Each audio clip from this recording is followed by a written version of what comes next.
Do you wanna know? Halo, welcome back to my channel, Nonton Laras di sini. Jadi hari ini aku mau ngelanjutin terkait bedah ilmu komunikasi Undip yang kemarin itu aku udah rilis part 1-nya, dan sekarang aku mau bahas part 2-nya terkait dosen, cutting, dan hal-hal yang mungkin masih menjadi penasaran buat teman-teman terkait kuliah di ilmu komunikasi Undip. Dan buat teman-teman yang belum nonton part 1-nya, nanti linknya aku kasih di description box, jadi teman-teman bisa nonton juga gambaran secara umumnya. Oke, langsung aja kita bahas. Dari pertama kali aku mau bahas terkait dari segi dosennya. Nah, hal-hal apa aja sih yang harus diketahui sama mahasiswa ilmu komunikasi atau mahasiswa-mahasiswa yang berkuliah di universitas mungkin gitu ya. Nah, untuk dosen sendiri, pertama kali itu biasanya kita bakalan bikin kontrak kerja perkuliahan. Pertama kali itu waktu semester 1, hari pertama kali ketemu sama dosennya itu bakalan bikin yang namanya kontrak kerja perkuliahan, dimana di kontrak tersebut itu berisi terkait tentang regulasi selama perkuliahan, terus habis itu bobot nilai dari UTS, UAS, bobot nilai tugas-tugas, terus habis itu kayak hal-hal apa aja yang boleh dilakuin mahasiswa sama yang nggak boleh dilakuin sama mahasiswa. Dan itu biasanya itu disepakati dan disetujui dari dosen dan juga mahasiswa ya. Misalnya kayak jam keterlambatan itu berapa menit, terus habis itu harus masuk kelas jam berapa. Nah, biasanya dibahas di kontrak kerja perkuliahan. Begitu. Untuk yang kedua yaitu sifat-sifat dari dosennya Ilkom Undip sendiri gimana. Overall seluruh dosen di Undip sendiri, khususnya ilmu komunikasi itu dosennya nggak ada yang kayak killer banget gitu, nggak ada.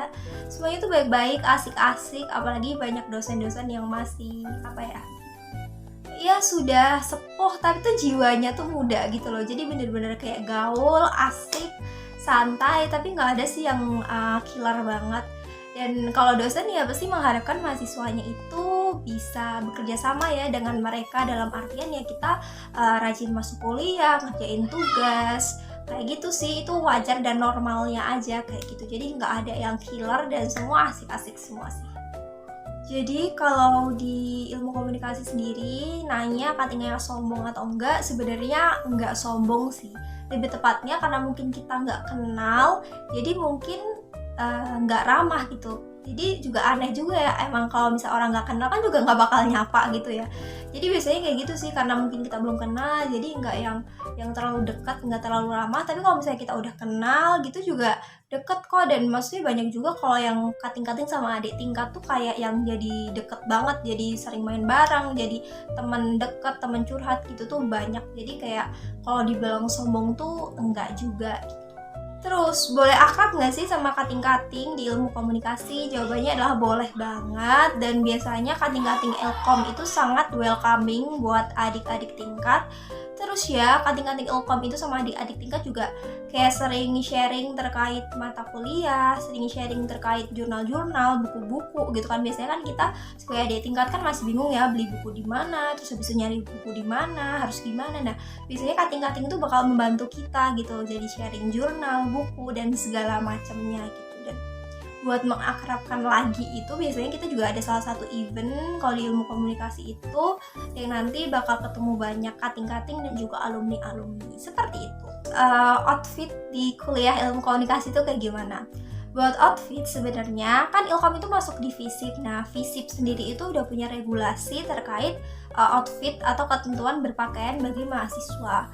Cuman di ketentuan-ketentuan itu kadang mahasiswa ilmu komunikasi itu emang kayak lebih santai daripada ketentuan yang ada gitu. Jadi misalnya contoh kemeja nih, tapi di Ilkom itu masih beberapa orang itu yang pakai kaos, dan itu diperbolehkan. Dan sebenarnya dengan catatan itu tergantung sama dosennya. Biasanya dosen di ilmu komunikasi itu orang kan santai-santai, jadi masalah berpakaian itu nggak terlalu dipermasalahkan.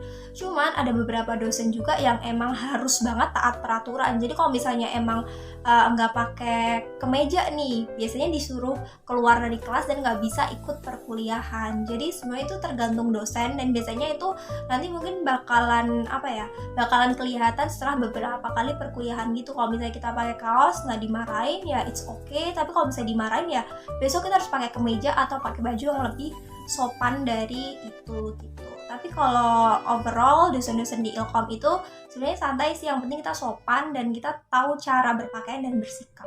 Ini adalah salah satu hal yang unik banget juga di Undip. Aku nggak tahu ya kalau misalnya di universitas lain.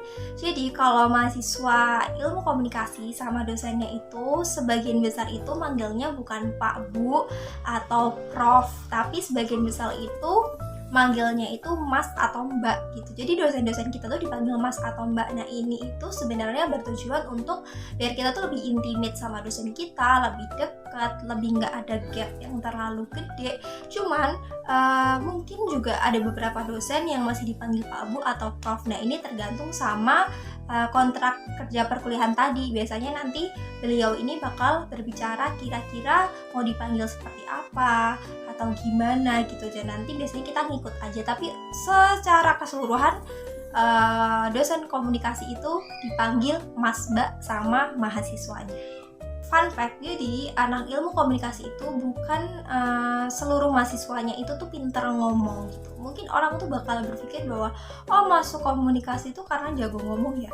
Enggak juga, karena dulu waktu pertama kali aku masuk itu juga banyak kok kayak teman-teman aku yang kayak masih ragu-ragu, masih malu-malu buat speak up di depan orang lain gitu. Dan malah mereka banyak masuk komunikasi itu buat eksplor lagi kemampuannya diri sendiri gitu. Karena di ilmu komunikasi kita juga dapat kelas public speaking gitu. Jadi kita diajarin gimana kita ngomong di depan orang, gestur kita segala macem gitu. Jadi malah banyak exploringnya itu setelah kuliahnya gitu. Jadi nggak terus anak-anak yang jago ngomong tuh masuk komunikasi tuh nggak mesti seperti itu. Oke, jadi gitu teman-teman, sedikit gambaran terkait dosen, cutting, dan mungkin sedikit culture-culture yang ada di FISIP atau di Ilkom yang bisa aku share ke kalian. Kalau kalian mau tanya-tanya lagi, mau kepo-kepo lebih dalam terkait ilmu komunikasi Undip, kalian bisa banget nanya di kolom komentar. Kalian bisa banget DM di Instagram aku. Nanti username-nya aku kasih juga di description box. Pokoknya terima kasih ya teman-teman udah nonton video ini. Semoga semakin tercerahkan. Semoga video ini bisa memberikan informasi yang lebih ke kalian. Dan jangan lupa like, comment, dan subscribe. Share juga ke teman kalian yang mau kuliah di ilmu komunikasi pastinya. Dan see you di next video.